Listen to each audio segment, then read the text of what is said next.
നമസ്കാരം. IPL 2025 ഇന്നലത്തെ മാച്ചിനെ പറ്റി പറയുകയാണെങ്കിൽ LSG വേഴ്സസ് സൺറൈസേഴ്സ് ഹൈദരാബാദ്. സൺറൈസേഴ്സിൻ്റെ ഹോം ഗ്രൗണ്ടിലായിരുന്നു മാച്ച്. ഒരു ക്ലിനിക്കൽ മാച്ച് ഫ്രം LSG, അങ്ങനെ തന്നെ വേണം പറയാം. ആദ്യം തന്നെ ടോസ് നേടി സൺറൈസേഴ്സിൻ്റെ ബാറ്റിങ്ങിന് അയക്കുന്നു.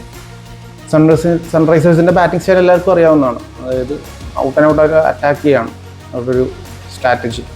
അപ്പോൾ ഒന്ന് രണ്ട് വിക്കറ്റ് പോയിരിക്കുകയാണെങ്കിൽ പോലും അടുത്തതായിട്ട് വരുന്ന ബാറ്റ്സ്മാൻമാർ അറ്റാക്ക് ചെയ്യാം. അതൊരു സക്സസ്ഫുള്ളായിട്ട് കഴിഞ്ഞൊരു 1-2 സീസണായിട്ട് ഫോളോ ചെയ്യുന്ന ഒരു സ്ട്രാറ്റജിയാണ്. പക്ഷേ അത് ബാക്ക് ഫയർ ചെയ്യുന്ന ഒരു കാഴ്ച ഇന്നലെ കാണാൻ സാധിച്ചത്.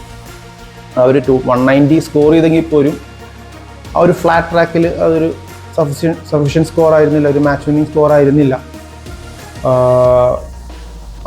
ഈവൻ 9ാമത് ഇറങ്ങുന്ന 8ാമത് ഇറങ്ങുന്ന പാറ്റ് കമ്മിൻസ് പോലും, പാറ്റ് കമ്മിൻസിന് ഒരു 3 6 നല്ലൊരു ബ്യൂട്ടിഫുൾ സിക്സസ് ഉണ്ടായിരുന്നെങ്കിൽ പോലും അവർക്ക് 200 അബോവ് റൺസ് സ്കോർ ചെയ്യാൻ പറ്റിയില്ല. അതിൻ്റെ ഒരു ക്രെഡിറ്റ് LSG ബോളേഴ്സിനും കൊടുക്കണം, പ്രത്യേകിച്ച് ഷാർദുൽ താക്കൂർ. ഈ ഓപ്ഷനിൽ ഷാർദുൽ താക്കൂർ അൺസോൾഡായി പോയ പ്ലെയറാണ്. മോസിൻ ഖാൻ എന്ന് പറയുന്ന LSGയുടെ പ്ലെയർക്ക് ഇഞ്ചുറി പറ്റുന്നതിനെ തുടർന്നൊരു റീപ്ലേസ്മെൻ്റ് ആയിട്ടാണ് ഷാർദുൽ താക്കൂർ ടീമിലേക്ക് വരുന്നത്. ഫസ്റ്റ് മാച്ച് അദ്ദേഹം കളിച്ചിരുന്നു. ഇന്നലെ അദ്ദേഹത്തിൻ്റെ സ്പെല്ല് വളരെ ക്രൂഷ്യലാണ്. അത് ടോപ്പ് ഓർഡറിൽ തന്നെ അഭിഷേക് ശർമ്മയും അതുപോലെ തന്നെ ഇഷാൻ കിഷനെയും ഔട്ടാക്കാൻ അദ്ദേഹത്തിന് സാധിച്ചു. ലേറ്റസ്റ്റ് സ്റ്റേജിൽ ഇന്നിങ്സിൻ്റെ എൻഡിലും ഡെത്ത് ഓവേഴ്സിലും അദ്ദേഹം 2 വിക്കറ്റ് എടുത്തിട്ടുണ്ട്. ടോട്ടലി ഒരു 4 വിക്കറ്റ് സ്പെല്ല് LSGയുടെ ഒരു ഫ്രണ്ട് ഫ്ലോവിനെ അത് കാര്യമായിട്ട് ബാധിച്ചിട്ടുണ്ട്. ഇഷാൻ കിഷൻ്റെയും നിന്നും അഭിഷേക് ശർമ്മയിൽ നിന്നും അവർക്ക് റൺസ് വന്നില്ല. അതോടൊപ്പം തന്നെ ഒരു ലക്ക് ഫാക്ടറും കൂടി ഇവിടെ എടുത്ത് പറയേണ്ടതായിട്ടുണ്ട്. ഇഷാൻ കിഷൻ ഔട്ടായ ബോൾ ഈസിലി ഒരു down the leg side glance ചെയ്തൊരു ബൗണ്ടറി നടന്ന ബോൾ അത് നേരെ കീപ്പറിൻ്റെ കയ്യിലേക്ക് എത്തുമായിരുന്നു. അതുപോലെ തന്നെ ഹെൻറി ക്ലാസൻ, നിതീഷ് കുമാറിയുടെ ഒരു പവർഫുൾ ഷോട്ട് പ്രിൻസ് എന്ന് പറയുന്ന ബോളറുടെ കയ്യിൽ നിന്ന് റിഫ്ലക്ട് ചെയ്ത് അദ്ദേഹം നോൺ സ്ട്രൈക്ക് റണ്ണിൽ റൺഔട്ട് ആവുന്നു.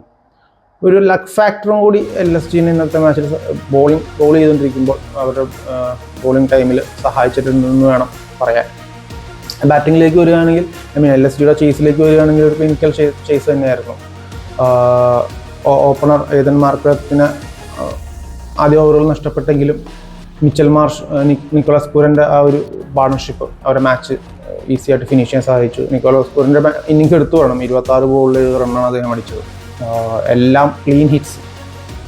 അതോടൊപ്പം സപ്പോർട്ട് ചെയ്ത് മിച്ചൽ മാഷും അദ്ദേഹം ഒരു 50 റൺസ് സ്കോർ ചെയ്തു. ബാക്കിയുള്ള വെറും ചടങ്ങ് മാത്രമായിട്ട് അവസാനിക്കുകയായിരുന്നു. ഒരു 16 ഓവേഴ്സിൽ ഒരു മാച്ച് ഫിനിഷ് ചെയ്ത്, അതായത് ഒരു 3 ഓവർ പിന്നെ കിടക്കുകയാണ്. അതിൽ നിന്ന് വ്യക്തമാണ് സൺറൈസേഴ്സ് ഹൈദരാബാദ് എത്ര റൺസ് ഷോർട്ടാണെന്നുള്ളത്. ഒരു 230 240 സ്കോർസ് ഈസി ആയിട്ട് ഒരു കൺസിസ്റ്റൻ്റ് ആയിട്ട് സ്കോർ ചെയ്യുന്ന വിക്കറ്റിൽ 190 പറ്റുള്ളൂ. അത് ഡിഫെൻഡ് ചെയ്യാൻ അവരുടെ ബോളേഴ്സിനും പറ്റില്ല. ഇന്നലെ പാറ്റ് കമ്മിൻസിൻ്റെ ഒരു ക്യാപ്റ്റൻസി എന്ന് പറയുമ്പോൾ അദ്ദേഹം ആദ്യ ഓവർ തന്നെ ഏൽപ്പിച്ചത് അഭിഷേക് ശർമ്മയാണ്. അത് കുറച്ചൊരു സർപ്രൈസിങ് എലമെൻ്റ് ആയിരുന്നു. ആദ്യ ഓവർ റൺസ് വിട്ട് കൊടുത്തില്ലെങ്കിൽ പോലും അത്ര എഫക്റ്റീവ് ആയിരുന്നു എനിക്ക് ഡൗട്ടുണ്ട്. കാരണം അവരുടെ സ്ട്രൈക്ക് ബോളേഴ്സ് എന്ന് പറയുന്നത് പാറ്റ് കമ്മിൻസ്, മുഹമ്മദ് ഷമി തന്നെയാണ്. പാറ്റ് കമ്മിൻസ് 5 ഓവറിന് ശേഷമാണ് ബോൾ ചെയ്യാൻ വന്നിരിക്കുന്നത്. അതവർ ബാക്ക് ഫയർ ചെയ്തോന്നും കൂടി ആലോചിക്കേണ്ടതുണ്ട്. അപ്പോൾ മൊത്തത്തിൽ പറയുകയാണെങ്കിൽ ഒരു LSGയുടെ സൈഡിൽ നോക്കുകയാണെങ്കിൽ ക്ലിനിക്കൽ പെർഫോമൻസ്, T20 സംബന്ധിച്ചുള്ള ക്ലിനിക്കൽ പെർഫോമൻസ്. ബൗളിങ്ങിൽ അവർ ഒരു എക്സ്പെക്റ്റഡ് ടോട്ടലിന് വളരെ താഴെ സൺറൈസേഴ്സിനെ പിടിച്ചു നിർത്തുന്നു. ബാറ്റിലേക്ക് വരികയാണെങ്കിൽ 3-4 ഓവർ ബാക്കിയുള്ളപ്പോൾ ഈസി ആയിട്ട് ചേസ് ഡൗൺ ചെയ്യുന്നു. ഇന്നത്തെ മാച്ചിലേക്ക് വരികയാണെങ്കിൽ ഇന്ന് അടുത്തൊരു ക്ലാസിക് മാച്ചാണ്. Chennai Super Kings versus Bangalore Royal Challengers. Virat Kohli versus MS Dhoni.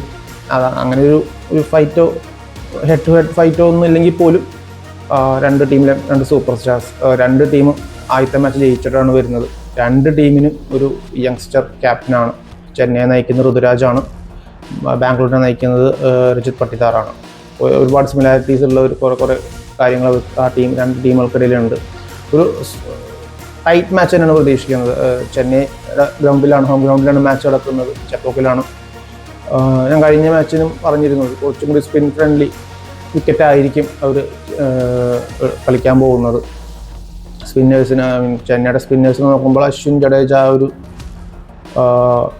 സഖ്യം അവർക്ക് അവരുടെ ഇമ്പാക്റ്റ് എന്തായാലും മാച്ചിലുണ്ടാവും. കൂടാതെ ഒരു തേർഡ് സ്പിന്നർ നൂർ അഹമ്മദ് കഴിഞ്ഞ മാച്ചിന് മുമ്പായിട്ടുള്ള മാച്ചിന് അവരെ ജയിക്കാൻ സാധിച്ചത് നൂർ അഹമ്മദിൻ്റെ സ്പെല്ലാണ്.